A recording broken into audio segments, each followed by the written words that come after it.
Yon, Babo Kabalen, kumusta kayo po? My name is Louie. My name is Marco Nanan of We're in Pampanga, where we discover great places for you to check out. Guys, for today's vlog, nandito tayo ngayon sa San Simon, Pampanga, and we were invited by our Daily Bread Cafe. Mark, ang ganda ng concept niya, no? Yes, so ito for sure magugustuhan ng mga millennials at the same time mga oldies. Yep, and yeah, if you want to know more about this new restaurant that we visited dito po sa San Simon, samahan niyo po kami. So tara, let's go!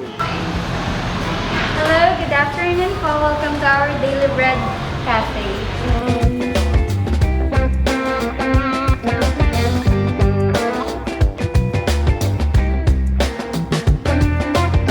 Welcome to our Daily Bread Cafe.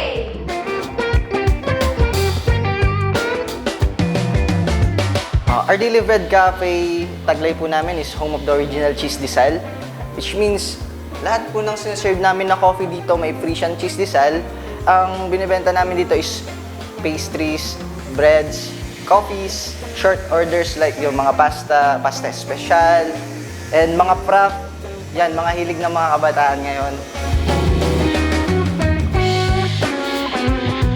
Naisipan namin i-put up tong Our Daily Bread Cafe.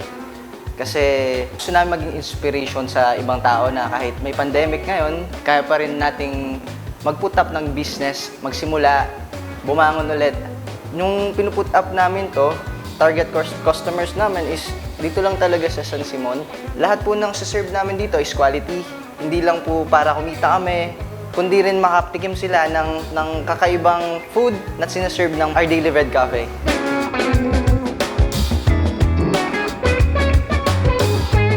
Pinaparamdam po namin sa mga customers namin na special sila, kaya sila, every time na nag-a-avail sila ng coffee, meron kami laging binibigay na free cheesedesal.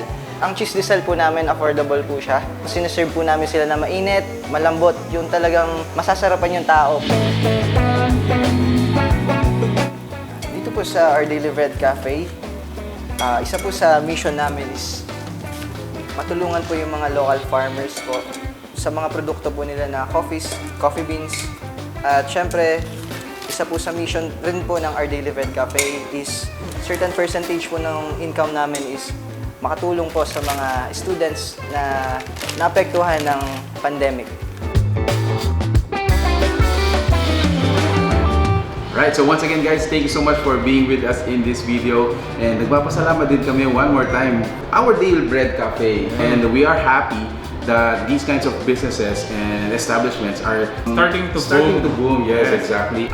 These kind of businesses are going to be enjoyed both by millennials And oldies. mga oldies and For sure kasi magugustuhan ito ng mga oldies kasi Yes. yung mga pandesal nila. exactly. So sa mga millennials naman, for sure, you will recognize kung ano yung nasa table natin. So yeah, so for sure, alam niyo to. So meron tayong mga pasta, meron din tayong mga cookies, salad, and syempre yung kanilang mga desserts. Exactly. Now, on my left naman dito, so we have their drinks. Meron tayong mga coffee, fraps, hot coffees as well. Available din dito. So, you go here, chill. Mag-aabot kamay na ng mga tao sa San Simon yung ganitong experience. Yeah, speaking of ganitong experience, so makikita niyo naman sa lugar natin, napaka-cozy, Yep. Instagrammable, Yep. and you will feel na relax ka talaga. Alright. Whenever you order a coffee, meron na kaagad tayong isang pirasong cheesedesal.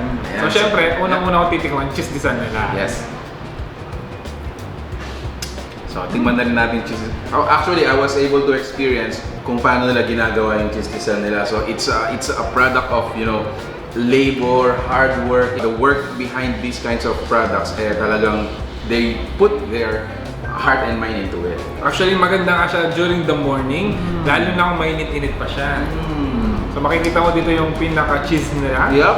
So, again, no, ang ganda ng idea nila. Yung mga ganito, you go to your tradition, you go to your past, you Yes. go to your usual almusal sa mga cheesedesal. Alright, so let's go now to their pasta. So siguro I'll try this one. Look at these guys. This is their primo pasta. So let's taste this one. I want to taste this one. So akin naman syempre yung kanilang aglio olio. Yan, so makikita nyo naman. Yan, no?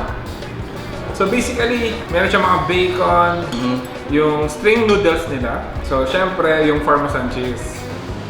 So when you go here, meron pala silang serving dito na shareable. So as low as 140 pesos. Now for the single orders, around 100 pesos naman siya. So, right, so isa pa sa mga pinagmamalaki nila dito are of course their dessert and pastries. So this is a blueberry cheesecake again, guys. Alright. Yeah, let me taste this one. Siyempre naman sa pagdating sa cafe, hindi mawawala yung mga veggies natin dito. So meron tayo ditong Caesar salad. So yun, no?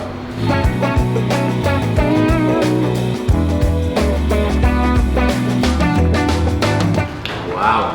So, what can I say about the blueberry cheesecake? Actually, I like kung paano nabiblend yung saltiness, yung sweetness, at the same time, meron siyang a little bit sour. Kumbaga, perfectly blend. One thing na napansin ko dito sa salad nila, ang sarap ng sauce.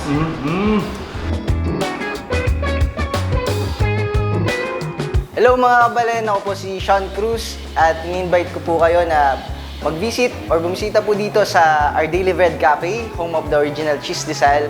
Tikman nyo po yung mga sinuserve namin products. We are located po dito sa Sta Monica, along Quezon Road, San Simon, Pampanga.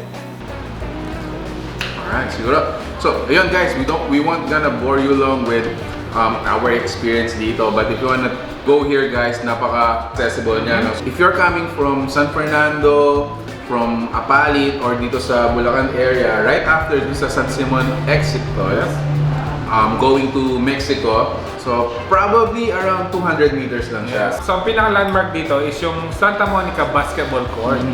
Alright, so there you have it guys. If you like this video, please give it a thumbs up, share it with your friends, and lalong-lalo na if you are near the vicinity, this is San Simon, congratulations guys, because this is already available. Congratulations as well, Our Daily Bread Cafe, for putting this up. And again, thank you so much for watching. We're in Pampanga. So that's it. Thank you for watching. We're in Pampanga. Until our next discovery. Peace out. Bye guys. See you at Our Daily Bread Cafe.